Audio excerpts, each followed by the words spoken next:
CRC government শিক্ষণ মহাবিদ্যালয় নগাঁও।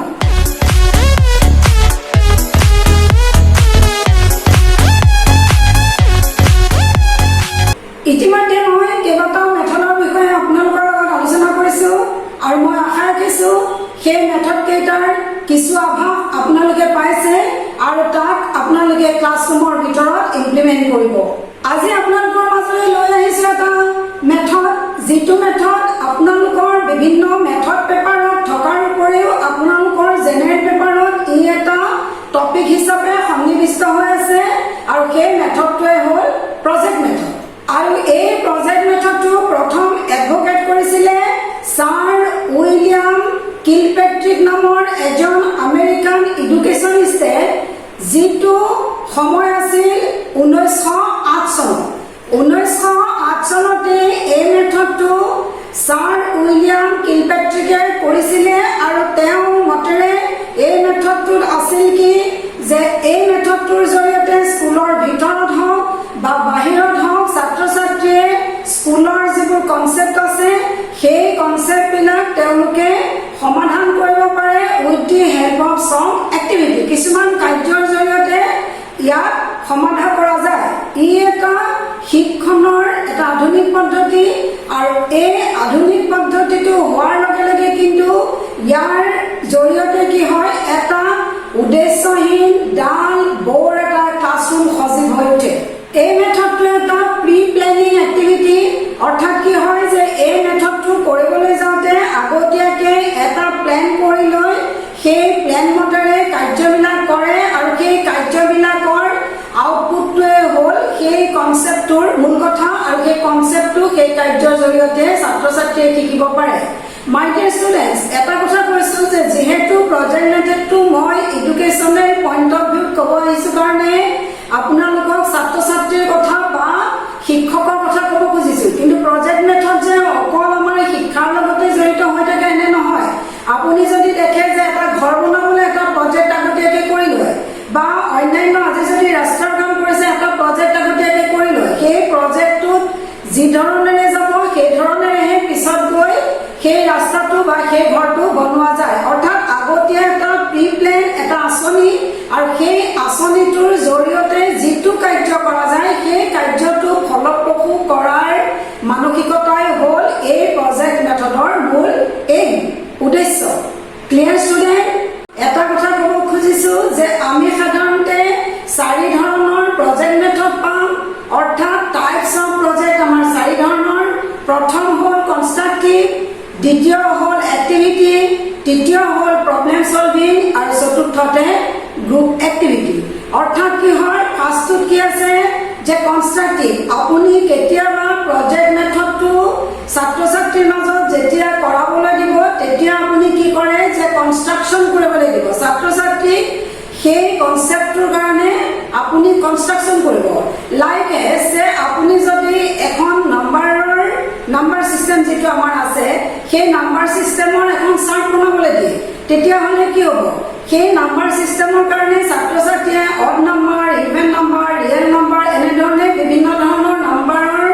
এখন চাৰ্ট বনাব আৰু সেই চাৰ্টখনৰ কনষ্ট্ৰাকশ্যনৰ জৰিয়তে ছাত্ৰ ছাত্ৰীয়ে নাম্বাৰ ছিষ্টেম শিকি পেলাব। আজি যদি আপুনি ভলকেনৰ কথা পঢ়িবলৈ যায়, তাৰ যিটো মডেল, সেই মডেলটো যদি আপুনি প্ৰিপেয়াৰ কৰিবলৈ দিয়ে তেতিয়াহ'লে সেই কনষ্ট্ৰাকশ্যনৰ জৰিয়তে ছাত্ৰ ছাত্ৰীয়ে ভলকেনৰ ওপৰত আয়ত্ব কৰিব পাৰিব। সেইটোৱে হ'ল কনষ্ট্ৰাকটিভ টাইপ। এইবাৰ ক'ব খুজিছোঁ এক্টিভিটি, অৰ্থাৎ কি যে আপুনি কেতিয়াবা এক্টিভিটিৰ জৰিয়তে, কাৰ্যৰ জৰিয়তে ছাত্ৰ ছাত্ৰীক কনচেপ্ট ক্লিয়াৰ কৰাব পাৰে। এইটো ধৰণৰ প্ৰজেক্টত কি হয় যে এটা এক্সাম্পল, শ্ৰীকৃষ্ণৰ লীলা ধৰক আপোনালোকে পঢ়াবলৈ আহিছে। এতিয়া যদি সেই শ্ৰীকৃষ্ণৰ লীলাৰ ওপৰত ছাত্ৰ ছাত্ৰীক বিভিন্ন ধৰণৰ ছবি আঁকিবলৈ দিয়ে তেতিয়া কি হ'ব, সেই ছবিবিলাক ছাত্ৰ ছাত্ৰীয়ে আঁকি যোৱাৰ লগে লগে কি হ'ব, তেওঁলোকৰ সেই কনচেপ্টটো ক্লিয়াৰ হৈ যাব।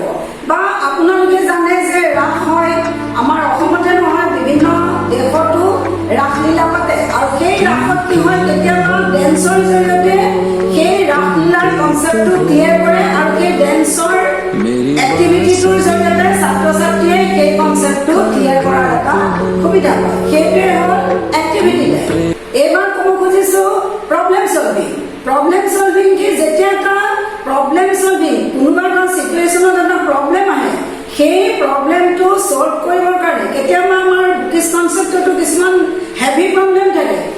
প্ৰব্লেমটো সাধাৰণতে ক্লাছৰুমত শেষ কৰিব নোৱাৰি আৰু ক্লাছৰুমত শেষ কৰিব নোৱাৰিলে তাক কি হোৱা যায় কিছু সময় লৈ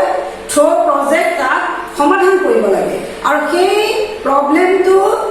প্ৰজেক্টৰ জৰিয়তে যেতিয়া সমাধান হয় সেইটোৱে হ'ল প্ৰব্লেম সলভিং টাইপ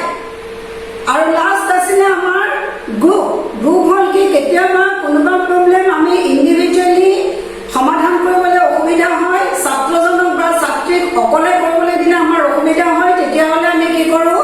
গ্ৰুপৰ জৰিয়তে সেই প্ৰব্লেমটো শেষ কৰিবলৈ যাওঁ আৰু সেই গ্ৰুপৰ জৰিয়তে কৰাৰ ফলত কি হয় ছাত্ৰ ছাত্ৰীৰ মাজত মিলা প্ৰীতি বাঢ়ি যায় একতা বাঢ়ি যায় কোঅপাৰেশ্যন বাঢ়ি যায় আৰু সেইবিলাকৰে কি হয় প্ৰজেক্টটো ভাল হোৱাৰ লগে লগে ছাত্ৰ ছাত্ৰীবিলাকো বিভিন্ন দিশত আগবাঢ়ি যায় গতিকে এইটোৱে হ'ল গ্ৰুপ ৱৰ্ক টাইপ মাই ডিয়াৰ ষ্টুডেণ্টছ আমি কেইটা ধৰণৰ প্ৰজেক্ট পালোঁ 4টা ধৰণৰ এইবাৰ আমি যাম কিমান ধৰণৰ প্ৰজেক্ট মেথডৰ প্ৰিন্সিপল আছে principle of purposefulness principle of utility principle of freedom principle of activity principle of reality principle of social development আৰু প্ৰিন্সিপল অফ প্লেনিং এতিয়া আমি এই প্ৰিন্সিপল কেইটা ফ'ল' কৰিব লাগে যেতিয়া আমি প্ৰজেক্ট মেথডটো হাতত লওঁ এতিয়া মই এই প্ৰতিটো প্ৰিন্সিপলৰ ওপৰত অকণমান আপোনালোকক আভাস দিব বিচাৰিছোঁ প্ৰথম ক'ব খুজিছোঁ প্ৰিন্সিপল অফ পাৰপাছফুলনেছ এটা যেতিয়া প্ৰজেক্ট আমি ছাত্ৰ ছাত্ৰীক কৰিবলৈ দিওঁ সেই প্ৰজেক্টটোৰ এটা উদ্দেশ্য থাকিব লাগিব আমি এনেই এটা প্ৰজেক্ট দিব নোৱাৰোঁ উদ্দেশ্য বুলি কওঁতে মই এই ধৰণে ক'ব বিচাৰিছোঁ যে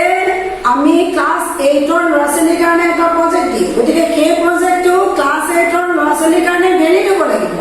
সেই প্ৰজেক্টটো ক্লাছ 8ৰ ল'ৰা ছোৱালীৰ কাৰণে ৰিলায়েবল হ'ব লাগিব কিন্তু যদি মই ক্লাছ 8ৰ ল'ৰা ছোৱালীক ক্লাছ 10ৰ এটা প্ৰজেক্ট আনি দিওঁ সাধাৰণতে কি হ'ব সেই ছাত্ৰ ছাত্ৰীয়ে সেই প্ৰজেক্টটো কৰিবলৈ আগ্ৰহী নহ'ব আৰু তাৰ লগে লগে তেওঁলোকৰ একাগ্ৰতা নাথাকিব ইণ্টাৰেষ্ট নাথাকিব আৰু সেয়ে কি হ'ব প্ৰজেক্টটোৰ পৰা আমি এটা ইফেক্টিভ ৰিজাল্ট নাপাওঁ আৰু সেয়ে কি হ'ব লাগে যেতিয়া আমি প্ৰজেক্টটো লওঁ সি সম্পূৰ্ণভাৱে উদ্দেশ্যপূৰ্ণ হোৱাটো বাঞ্ছনীয় যদি আমি প্ৰজেক্টটো দিয়াৰ বেগত এটা উদ্দেশ্য নাথাকে তাত অবজেক্টিভ সোমাই নাথাকে তেতিয়াহ'লে কি হ'ব ছাত্ৰ ছাত্ৰীয়ে যিহেতু প্ৰজেক্টটো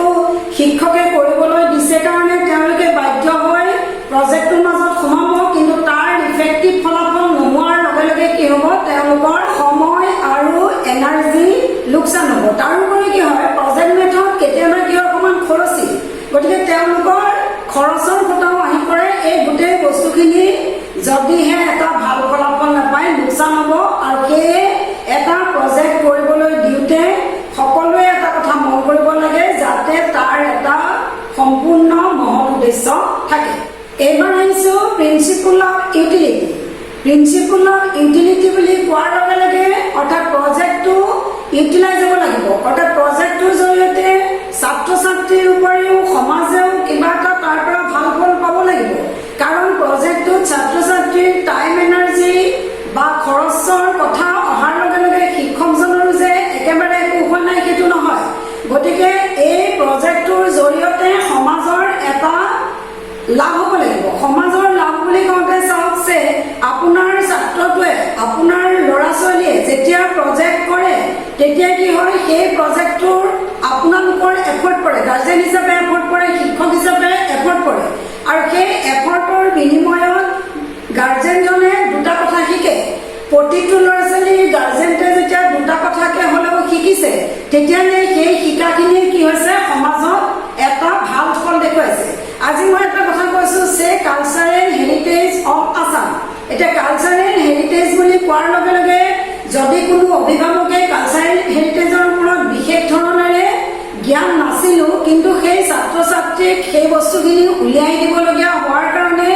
ছাত্ৰ ছাত্ৰীৰ লগত কোঅপাৰেশ্যন কৰিবলগীয়া হোৱাৰ কাৰণে নিজৰ সন্তানটোক সেইখিনি সুবিধা দিবলগীয়া হোৱাৰ কাৰণে তেওঁ কিছু কথা তাৰ পৰা শিকিব পাৰিছে অকল সেই ল'ৰাটো বা সেই ছাত্ৰ ছাত্ৰীকেইটাই নহয় তেওঁলোকৰ পৰা আকৌ অন্যান্য ছাত্ৰ ছাত্ৰীসকলেও শিকিছে শ্বেয়াৰ হৈছে যাৰ জৰিয়তে সমাজত কিছু লাভ দেখা যাব আৰু এইটোৱে হ'ল প্ৰিন্সিপল অফ ইউটিলিটি অৰ্থাৎ সমাজতো এই প্ৰজেক্টৰ ইউটিলিটি থাকিব লাগিব আৰু লগে লগে কি হ'ব ক্লিয়াৰ ষ্টুডেণ্টছ, এইবাৰ আহিছোঁ প্ৰিন্সিপল অফ ফ্ৰীডম। এই প্ৰিন্সিপল অফ ফ্ৰীডমৰ লগে লগে বাকী আটাইকেইটা প্ৰিন্সিপল মই মোৰ পৰৱৰ্তী ক্লাছত আলোচনা কৰিম। আজিৰ ক্লাছটো মই ইমানতে শেষ কৰিছোঁ। মই আশা ৰাখিছোঁ মই বৰ্তমানলৈকে যিমানখিনি কথা আপোনালোকৰ লগত আলোচনা কৰিলোঁ, আপোনালোকে ইয়াক হৃদয়ংগম কৰিছে, আপোনালোকে বুজি পাইছে। নুবুজিলেও কথা নাই, মোৰ কমেণ্ট বক্স খোলা আছে। আপোনালোকে কমেণ্টত আপোনালোকৰ ক'বলগীয়াখিনি লিখি পঠাব আৰু মই চেষ্টা কৰিম তাৰ যথাযথ উত্তৰ দিবলৈ। আজিলৈ সামৰিছোঁ। Stay home, stay safe. নমস্কাৰ।